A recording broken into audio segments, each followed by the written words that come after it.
Halo guys, assalamualaikum warahmatullahi wabarakatuh. Gimana kabar kalian semua? Semoga sehat selalu guys ya. Erwin Kurniawan di sini yang pasti masih membahas soal kapal pesiar guys. Banyak sekali teman-teman di luar sana ya yang mengadu ke saya, yang chat langsung ke saya ataupun di grup saya. Itu mereka mengeluh tentang proses kapal pesiar yang begitu lama guys. Itu udah lama banget memang sih kalau mengikuti prosedur yang ada, memang lama banget ya untuk proses ke kapal pesiar. Misalnya untuk sekolah dulu di LPK perhotelannya sekitar 6 bulan, terus ada OJT-nya 6 bulan, dan nanti cari pengalaman minimal 1 tahun. Jadi 2 tahun guys ya. Oke guys, nah berhubung dengan masalah ini, tapi sebelumnya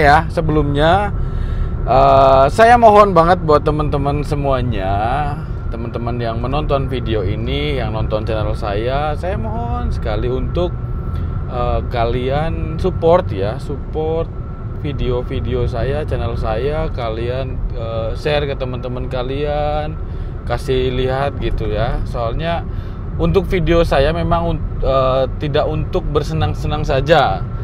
Karena tujuan saya membuat video adalah membantu teman-teman semua untuk berproses ke kapal pesiar yang bingung dengan cara-caranya seperti apa. Jadi tonton videonya ini, teman-teman bisa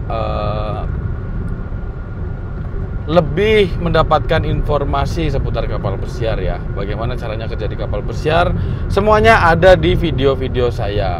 Dan saya adalah satu-satunya YouTuber yang mencantumkan nomor pribadi saya buat teman-teman yang pengen konsultasi secara langsung. Silahkan kalian cek di kolom deskripsi, di situ ada WhatsApp saya. Saya tidak meminta apa-apa ya. Saya cuma minta support dari teman-teman semuanya. Oke guys, balik lagi ke topik. Jadi dalam waktu beberapa minggu yang lalu, saya sudah bertemu dengan salah dua dengan LPK perhotelan yang saya anggap rekomendasi gitu ya. Saya rekomendasikan gitu ya. Saya anggap paling bagus ya, karena mereka itu punya channel dan punya koneksi yang sangat luas ya. Salah satu dari LPK itu sudah bisa bekerja sama dengan hotel-hotel luar negeri, dan satunya bisa mengurus dokumen kelautan ya. Semua dokumen kelautan beliau juga sudah bisa mengurus. Jadi saya bertemu dengan beliau di suatu tempat di LPK-nya beliau. Saya menyampaikan keluh kesah dari teman-teman, karena untuk berproses ke kapal pesiar memang selain biaya yang mahal, untuk prosesnya juga lama ya. Yang saya sebutkan tadi sekitar 2 tahunan. Jadi saya mohon ke beliau, please kita bikin sesuatu yang beda gitu ya. Kita simpelkan, karena anak-anak zaman sekarang memang sudah tidak buta informasi ya. Untuk pekerjaan di housekeeping, di departemen apapun di kapal pesiar, itu memang pekerjaan yang bisa dilihat secara kasat mata ya. Jadi gampang sekali ya kalau kita bisa kalau kita ingin melakukan pekerjaan itu.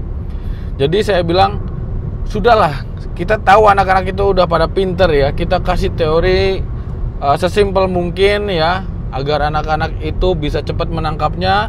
Dan kita kasih OJT sesingkat mungkin, karena mereka pasti bakalan cepet untuk menangkap praktek-praktek yang sudah kita berikan gitu ya.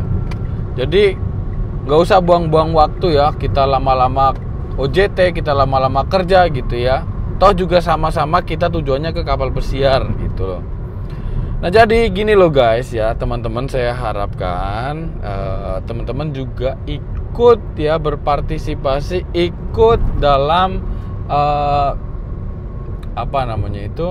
dalam program ini gitu ya. Jadi minta partisipasinya, minta bantuan teman-teman juga harus benar-benar gitu loh, harus benar-benar benar-benar serius gitu ya, serius dalam berproses ke kapal pesiar. Jadi kita berikan teori secara singkat, kita berikan OJT secara singkat, teman-teman juga harus benar-benar memanfaatkan itu gitu ya. Jadi ketika kita berhadapan langsung dengan agensi kapal pesiar ataupun kita sudah diterima dan kita bekerja di kapal pesiar, itu tidak membuat kecewa kita gitu loh ya. Oke. Jadi sistemnya ya itu kita buat sesimpel mungkin ya. Maksimal teman-teman dari pembelajaran awal sampai OJT sampai dapat sertifikat itu maksimal sekali 6 bulan ya. Tapi saya mohon untuk teman-teman juga harus belajar bahasa Inggrisnya secara otodidak ya. Kita ajarkan, cuman teman-teman juga harus ngerti ya, itu kebutuhan kalian ya. Bahasa Inggris itu kebutuhan kalian. Segimanapun kita kasih masukan ke kalian, kalau kalian nggak improvisasi sendiri, tetap itu juga bakalan berpengaruh ya. Itu bakalan ngaruh buat kalian sendiri. Itu juga bahasa Inggris buat kalian sendiri kan. Karena sepintar apapun kita, nanti kalau kita interview dengan user itu pakai bahasa Inggris. Itu aja sih sebenarnya untuk bahasa Inggris ya. Secara teori, secara pekerjaan pasti gampang banget guys ya. Kerja di kapal pesiar gampang banget. Karena waktu itu saya juga pakai dasi lah, rapi ini itu. Ketika saya sudah bekerja di kapal pesiar, kerjanya cuman seperti ini ya. Begitu loh, itu kita buang jauh mindset terlalu jauh untuk kerja di kapal pesiar, terlalu formal ini A, B, C dan itu. Jadi kita simpelkan saja buat teman-teman, kasihan buang-buang waktu, buang-buang biaya seperti itu ya.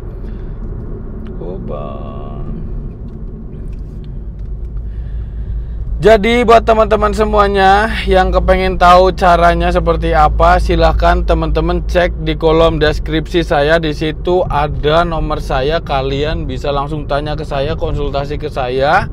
Nanti saya bakal arahkan ke step-step berikutnya ya. Begitu. Semoga video ini bermanfaat buat teman-teman semuanya.